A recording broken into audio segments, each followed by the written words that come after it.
So guys इस video में हम लोग बात करने वाले हैं जब आप लोग जेएनयू के लिए काउंसलिंग करवा रहे हो पीजी के लिए तो क्या क्या आप लोगों को प्रॉब्लम आ रही है। स्टूडेंट अपनी प्रॉब्लम शेयर कर रहा है तो मैंने सोचा क्यों ना एक वीडियो बना के इन्फॉर्म कर दिया जाए ताकि बाकी स्टूडेंट को भी ये जो कन्फ्यूजन है, ये जो डाउट है वो क्लियर हो जाए। सो गाइज अगर अभी तक आपने वीडियो को लाइक नहीं किया प्लीज़ वीडियो को लाइक करिए, चैनल पर नए हो तो चैनल को सब्सक्राइब कर लीजिए।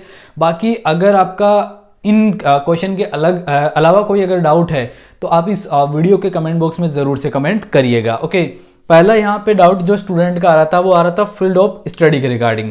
तो जब जेएनयू का आप काउंसलिंग के लिए फॉर्म फिल कर रहे हो तो वहाँ पे आपको 3 फील्ड ऑफ स्टडी का ऑप्शन देखने को मिल रहा है, यानी कि 3 कोर्स के लिए आप अप्लाई कर सकते हो। लेकिन इसमें यह है कि मिनिमम तो आपको एक तो जो है करना ही पड़ेगा। ओके, एक तो आपका जो कोर्स है उसके लिए आपको फॉर्म को फिलअप करना ही पड़ेगा। ओके, अब अगर नीचे वाली जो 2 ऑप्शन है नंबर 2 और नंबर 3 पे, ठीक है, इनको अगर आप करना चाहो तो कर सकते हो। इट्स नॉट कंपलसरी, ये कंपलसरी नहीं है कि आप इनको फिल करे ही करें, बट आप एक जो है इनमें से 3 में से एक फिल कर सकते हो, कोई इश्यू नहीं है। जिस कोर्स में आपको एडमिशन लेना है उस कोर्स में आप लोग जो है फर्स्ट फील्ड ऑफ स्टडी में उस कोर्स को ऐड कर सकते हो। बाकी 2 अगर आपको खाली छोड़ना है खाली भी छोड़ सकते हो, और अगर आपको ऊपर वाले में नहीं मिले एडमिशन, नीचे वाले में मिले या फिर उससे नीचे वाले में एडमिशन मिले, ऐसा अगर आपको लगता है आपके जितने नंबर आए हैं उस हिसाब से आप इन दोनों को फिल कर सकते हैं। अदरवाइज आप 2 नीचे वाले जो ऑप्शन है फील्ड ऑफ स्टडी उनको आप खाली छोड़ सकते हो। उससे आपका ऐसा नहीं है कि फॉर्म रिजेक्ट हो जाएगा या फिर फॉर्म फिल नहीं होगा, नहीं।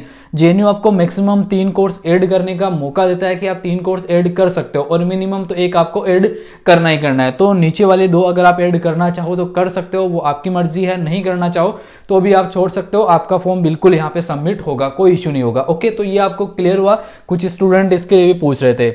दूसरा यहाँ पे जो ऑप्शन आ रहा था आपका टेस्ट पेपर का, यानी कि यहाँ पे 2 जो आपसे ऑप्शन पूछे जा रहे हैं, एक तो आपका पार्ट ए है, ठीक है, part A and part B, इन दोनों के जो मार्क्स है वो मांगे जा रहे हैं। पार्ट ए जो है इसको 100 में बोला गया है कि आउट ऑफ 100 आपका कितना स्कोर आया है, और पार्ट बी के अंदर आपका जो है 300 आउट ऑफ 300 में से आपका कितना है। अब कुछ स्टूडेंट यहाँ पे कंफ्यूज हो गए कि सर क्या दोनों के पार्ट को कंसीडर करेंगे, तो यार इन्होंने प्रोस्पेक्टस में साफ साफ बोला था, हम भी वहीं से बता रहे। तो आउट ऑफ 300 भी तो पूछ रहे हैं आपसे, अदर यूनिवर्सिटी ने तो ऐसा आपसे नहीं पूछा, जेएनयू क्यों पूछ रहा है, क्योंकि इन्होंने अपने प्रोस्पेक्टस में ये चीज़ क्लियर लिखी थी। तो जो पार्ट यहाँ पे बी जो था उसमें से 300 में से आपका कितना नंबर आया, तो उस वाले कॉलम में नीचे जो है आपको वो नंबर ऐड कर देने हैं। जैसे अगर आपके 250 आए तो आप 250 उसमें ऐड करेंगे, और पार्ट बी अगर आपने नहीं पार्ट ए अगर आपने नहीं दिया था तो उसमें आप 0 अगर डाल सकते हो, क्योंकि अगर आपने एक भी क्वेश्चन अटेम्प्ट नहीं करा था, आपके उसमें 0 नंबर है तो आप इसमें 0 फिल करेंगे। और अगर आपके नंबर आए थे, आपने पार्ट ए को भी अटेम्प्ट करा था, तो आप उसके नंबर दे दीजिए, कोई इशू नहीं है। पार्ट ए के अंदर पार्ट ए के और पार्ट बी के अंदर पार्ट बी के आप नंबर दीजिएगा। अब यहाँ पे स्टूडेंट को एक प्रॉब्लम जो आ रहा था कि सर हम 3 कोर्स के लिए अप्लाई कर रहे हैं, ठीक है, जो मैंने अभी आपको बताया था फील्ड ऑफ स्टडी में। तो अगर 3 कोर्स डालेंगे तो वो तीनों का आपसे पूछ रहा है कि आपका इस कोर्स में कितना है, इस कोर्स में कितना है। जैसे 42 वाले स्टूडेंट है जिनका कोड यहाँ पे सेम है, ठीक है, और 3 कोर्स है, उसमें पियोलम है, पीआईसम है या फिर आईराम है, ठीक है, तीनों कोर्स है। तो तीनों कोर्स के लिए एग्जाम तो आपने एक ही दिया था।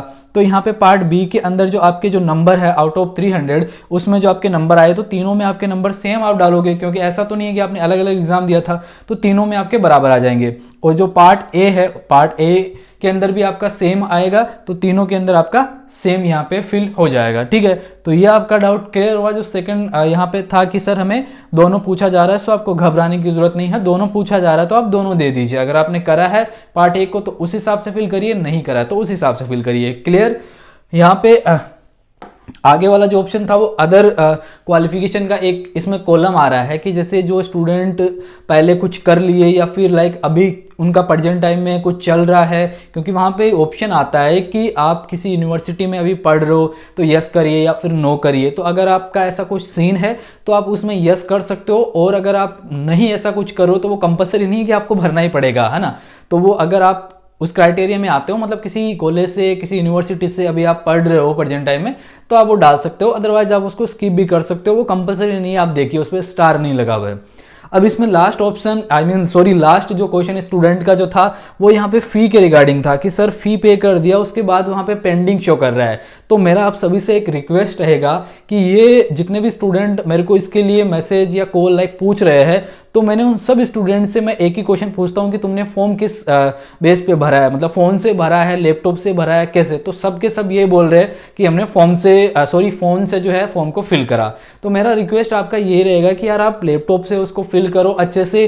जब आप यहाँ पे ये जो फील्ड ऑफ स्टडी वाला है, इसमें अगर आप एक कोर्स सिलेक्ट करोगे तो उसके बाद नीचे वाले में टाइम लेता है, कई बार वो अपडेट होने में टाइम ले लेता है ऊपर वाला। तो आप वेट करते हो, आप वेट करते नहीं हो कि सर खुल ही नहीं रहा, ओपन ही नहीं हो रहा, तो भाई उसमें थोड़ा टाइम लग जाता है, पेशेंस रखना पड़ेगा आपको, है ना।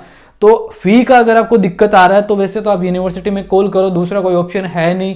और मेरा सजेशन आपको ये रहेगा कि आप जो है लैपटॉप से ना इसको फॉर्म को फिल करिए काउंसलिंग वाले को, तो आपको यहाँ पर दिक्कत नहीं होगी। तो गाइज ये कुछ आप लोगों के क्वेश्चन थे जो कि मैंने इस वीडियो में क्लियर करने का प्रयास किया है। बाकी अगर आपका इन क्वेश्चन के अलावा कोई और क्वेश्चन था तो प्लीज़ आप कमेंट बॉक्स में कमेंट कर लीजिएगा, हम लोग वहाँ से क्वेश्चन को पिकअप करके हो सकता है एक और नया वीडियो बना दे या फिर मैं वहीं पर आपके रिप्लाई कर दूँ। ओके, सो इस वीडियो में अगर जितना ही वीडियो देखने के लिए आप सभी का शुक्रिया। प्लीज चैनल को सब्सक्राइब करिए और वीडियो को भी लाइक करके जाइएगा। धन्यवाद।